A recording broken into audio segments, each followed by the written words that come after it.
Hi everybody and welcome back to Nasedyanka, the channel where I talk about Bulgarian culture, history, traditions, customs and faith.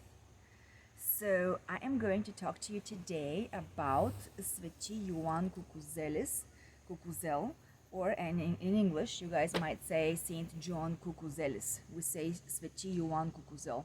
So he is commemorated on October 14th, according to the true old calendar, Orthodox Christian calendar, although the new calendar is going to tell you October 1st. And he's very special to me, as my family has always revered him and associated him with my birth date, and and his singing abilities. And I do love music, I do love singing, even though I'm no professional. So I decided on this gorgeous, adorable October day to record this video out here by a little creek, and I found this wooden bench swing, which is just so cute and so adorable, and I can hear the birds, and I thought, well, that's it. By the birds singing and in this kind of woodsy, forested place, there couldn't be any better place to record this. So I'll talk to you about him based on the notes I took. And so as usual, the resources, I am putting them in the comments section beneath my video. I will include the citations because all I do in my videos is translation. I'm just translating, I'm handwriting the information which I want to deliver to English-speaking people around the world, so that you guys may be better acquainted with Bulgaria and her saints, along with her history, customs, and traditions. So, Saint John Koukouzelis was born around the year of 1280, so 1280 AD, of a Bulgarian mother. His father passed away actually he passed away between the year of 1360 and 1375. The Holy Orthodox Church in Bulgaria commemorates him on the protection of the Most Holy Theotokos, which we call Pokrov Bogorodichin. So if you're following the original church calendar, which is referred to as the old calendar, that would have fallen on October 14th. Or at least you can see in the calendar when the protection of the Holy Theotokos is, and then you'll know that this is also the day when we commemorate this holy saint. There is an iconic representation of this saint in the musical codex in the monastery of the Great Lavra on Mount Athos, dating from around the 15th century.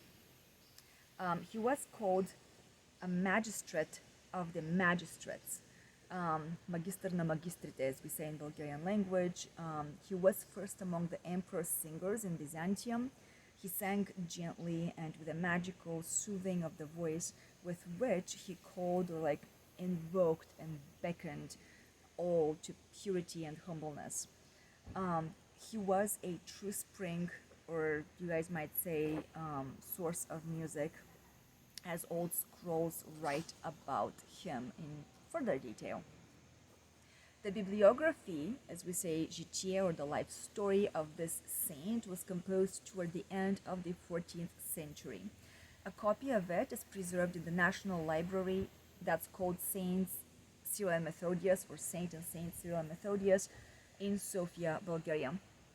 It tells the story of how the richly endowed with the unusual gifts of music young men was basically sent to study abroad in the palace singing school of Constantinople, which in Bulgarian language we call Tsarigrad.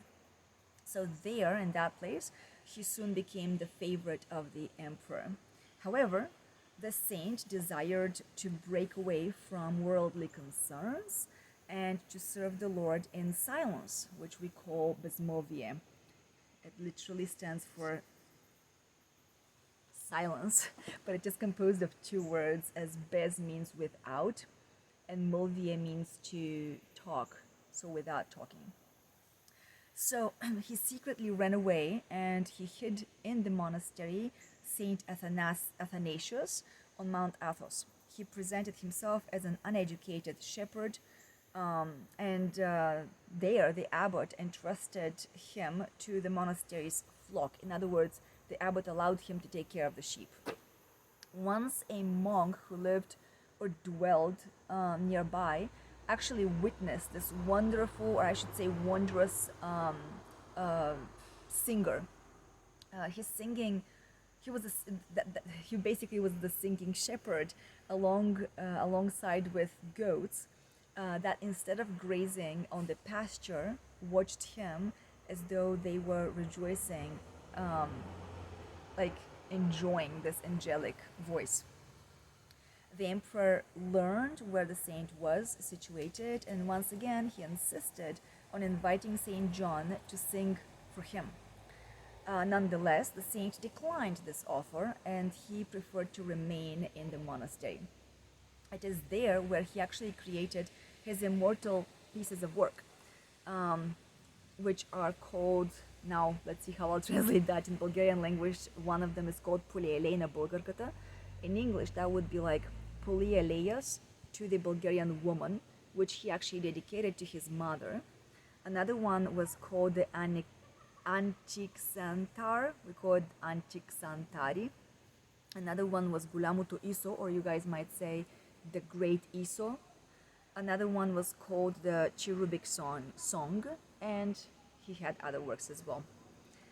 So Saint Ioan Koukouzel, or John Koukouzelis, created a new type of note symbols, like we say notno pismo, ways to describe the musical symbols, which are is called nevmeno or nevmi. Also, it's called Koukouzelis notes, or Koukouzelis letter. It contained more nuances and it was easier to understand. Side note here, my husband actually, who went to seminary in Bulgaria and he studied in St.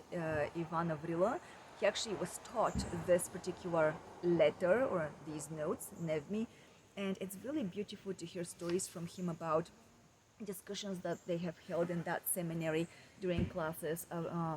For example, the observation that with so much more detail, nuanced details to music, this type of again, how do I say it, nevmi, they actually allow a person to sing in a way that's more prayerful,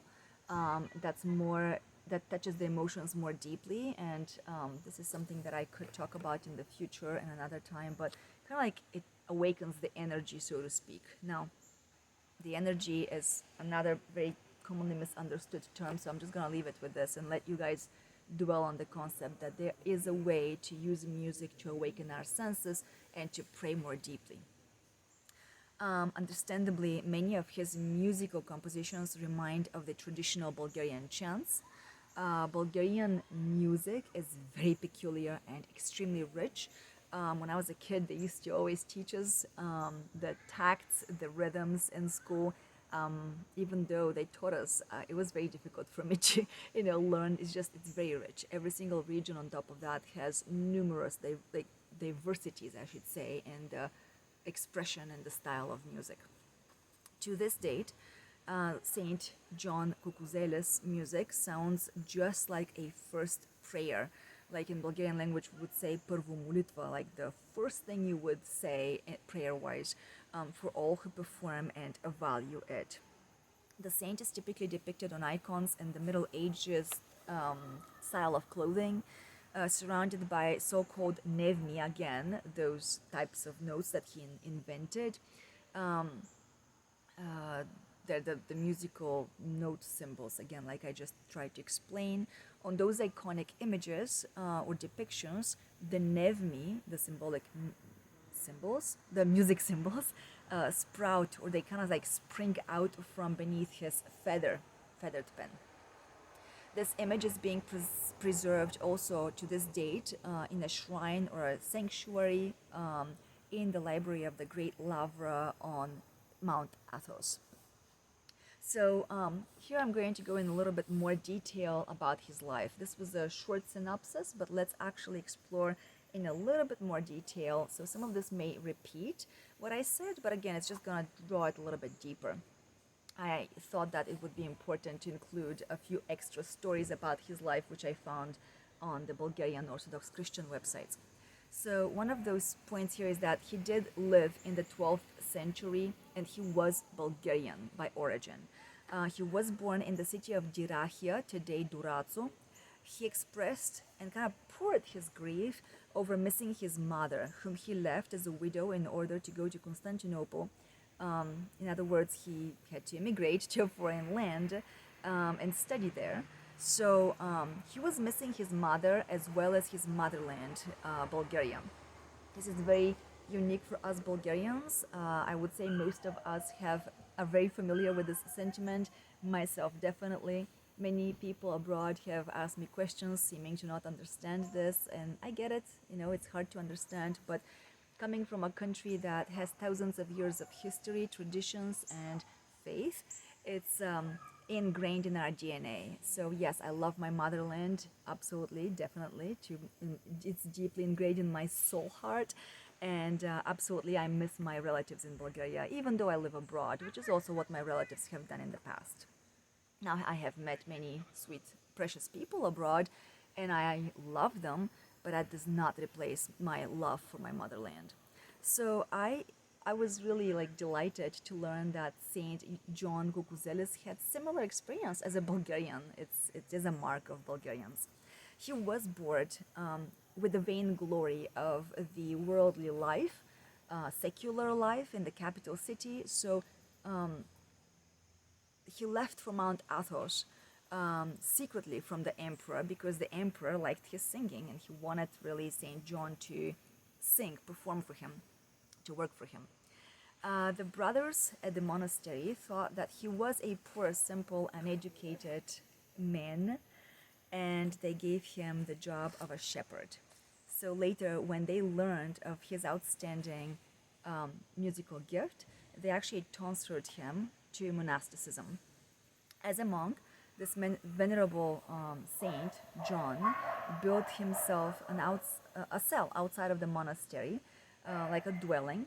He built a cell we call kilia, with a small church in the center, commemorating the holy archangels.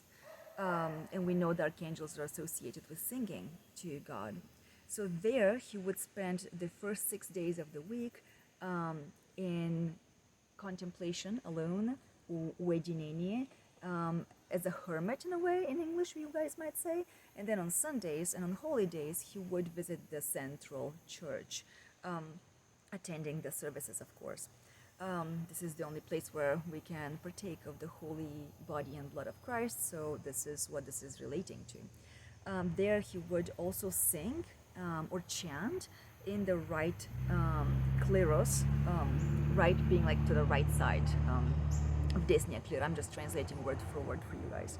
So here it says that the city of Dirahia was located within Ohrid's archdiocese. I think that's important to notice because recently I started making videos about Macedonia, which is a Bulgarian region, and there's been a lot of political corruption. I should just go ahead and just call it corruption because that's what it is. So he was born on the lands of Bulgaria, and by the fact that this was in Ohrid's diocese, we know immediately again and again, it's just another proof that he was Bulgarian, especially that many centuries ago in the 12th century. Is just clear as day because history tells us so. Early on, he was left without a father. Like we mentioned, his mom was a widow. Here's something interesting in dream as well as in visionary experiences while awake. So in other words, like during his sleep state as well as awakened state, he experienced visions. The Mother of God visited him herself, and she used to express her, let's see how I translate this word, благоволение, kind of like her gladness in him. And she would bless him, basically. So once the Mother of God even rewarded this holy man for his inspirational singing with a golden coin while he was in a state of taking a nap, so sleepy state. When he woke up, the coin sat right in his hand, in his right hand. The same coin is actually being preserved nowadays, as as it continued to sit attached to the miraculous icon of the Holy Mother of God in the Lavra monastery. The icon is called by the saint's name Koukouzelis. The holy saint Ioan Koukouzel, again John Koukouzelis, spent his life in astonishing podvig, or a feat, like you guys would say in English, such as by contemplation, which is a type of Christian meditation. Now, this is basically, I'm using the English word to translate for contemplating. We're not meditating to be elevating our spirit to some kind of an energetic level. And there is much I can speak about in the future in terms of energy and the difference with Orthodoxy. Nonetheless, just for this time being, I'll just draw your attention to the fact that, yes, this holy man did spend much of his life in the podvig of contemplation, or the contemplative prayer and fasting. We would say sozercanie, molitva и post.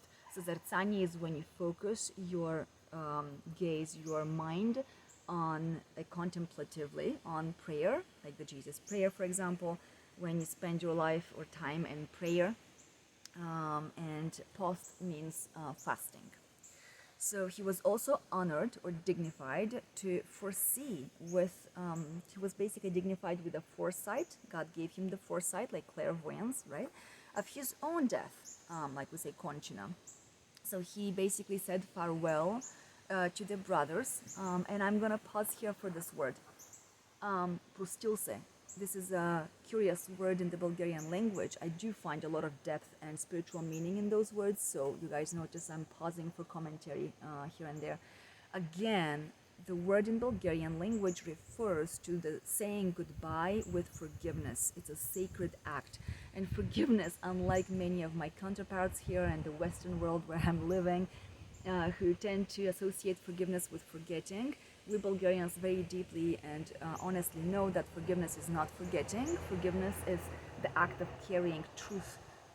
Like you place it in front of yourself, you name it for what it is, you look at the facts, the truth, you speak it, you give it voice, you give it words, and the letting go means you put it on the ground, you put it in front of yourself so that you may work on your own salvation, on your own healing, so to speak.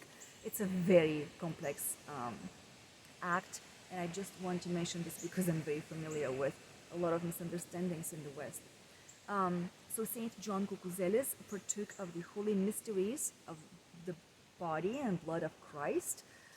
He requested that the brothers bury his body in the Archangel's church, which he alone had built with his own hands, and in this way he gave his soul unto the Lord with the blissful, like we say, blažen, a blissful kind of spirit smile, and the state of prayer.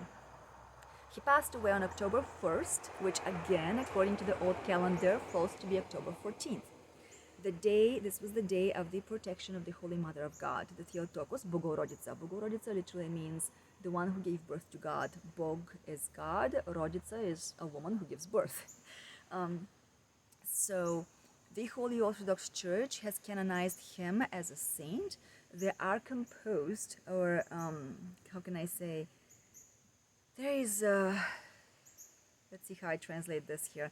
They are composed, like commemorating him, services, church services, a muleben, a canon, and an akathist, which are basically translated in Old Bulgarian language, and they are available to serve in the way in which he invented the musical chanting, like I mentioned earlier.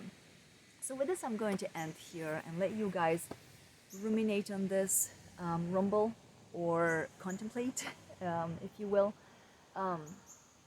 I am glad to present you with this as well as many other amazing, wondrous Bulgarian saints and wonder workers. I will continue to do this since other bodies of research or other people haven't done it up until now. As I've mentioned before, I am making this super simple. I am not a professional video maker, and I'm not interested in making it so up to date. The point here with my videos is simplicity, truth, authenticity, and specifically to explain why the Orthodox Christian faith matters and why Bulgaria matters on a worldly level.